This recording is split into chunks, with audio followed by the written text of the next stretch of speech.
মহারাষ্ট্র সহ বেশ কয়েকটি রাজ্যে বার্ড ফ্লুয়ের আক্রান্ত হওয়ার খবর পাওয়া যাচ্ছে। এই রাজ্যেও আতঙ্ক ছড়িয়েছে আর আপনি ভীষণ ভয় পেয়ে গেছেন। চিকেন এবং মুরগির ডিম খেতে খুব ভালোবাসেন, কিন্তু ভয়ে খেতে পাচ্ছেন না। না, চিকেন এবং মুরগির ডিম বেশ কিছু পদ্ধতি মেনে যদি খাওয়া হয়, কিছু ছোট্ট ছোট্ট টিপস যদি আপনি মেনে চলেন, তাহলে বার্ড ফ্লু হওয়ার কোনো আতঙ্ক থাকছে না। চিকিৎসকেরা বেশ কিছু টিপস দিয়েছেন, সেগুলো মেনে চলুন, মুরগির মাংস এবং ডিম সুন্দরভাবে খেতে পারবেন। সেগুলো কি জেনে নিন। বাজার থেকে মুরগির মাংস আনার পর যিনি মুরগির মাংস অথবা চিকেনটি ভালো করে ধোবেন জল দিয়ে, তাকেও মুরগির মাংস ধোয়ার পর হাত ভালোভাবে সাবান অথবা হ্যান্ডওয়াশ দিয়ে ধুয়ে নিতে হবে।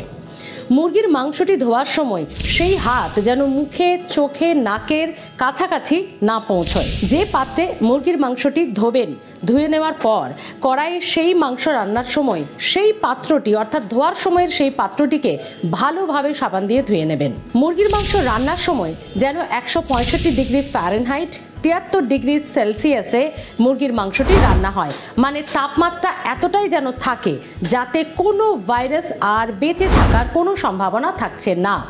ডিমের ক্ষেত্রে জানাবো, ডিম বাজার থেকে এনে ভালোভাবে আগে ধুয়ে নিতে হবে। শুধু জল দিয়ে ধুলে হবে না, ভিনিগার বা লেবুর রস দিয়ে বেশ খানিকক্ষণ আপনাকে ভিজিয়ে রাখতে হবে নর্মাল জলে, এবং তারপর সেটি শুকিয়ে নিয়ে ফ্রিজ আপ আপনি করতে পারেন। এবং ডিমটিও রান্নার সময় 165 ডিগ্রি ফারেনহাইট এবং 73 ডিগ্রি সেলসিয়াসে যেন ডিমটি রান্না হয় মনে রাখতে হবে।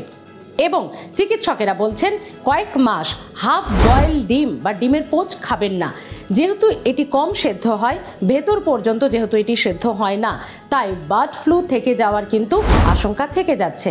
তাই হাফ বয়েলড বা আধ সেদ্ধ ডিম এখন খাবেন না। এই বিষয়গুলি মেনে চললেই কিন্তু বার্ড ফ্লু হওয়ার কোনো রকম আতঙ্ক বা আশঙ্কা থাকছে না।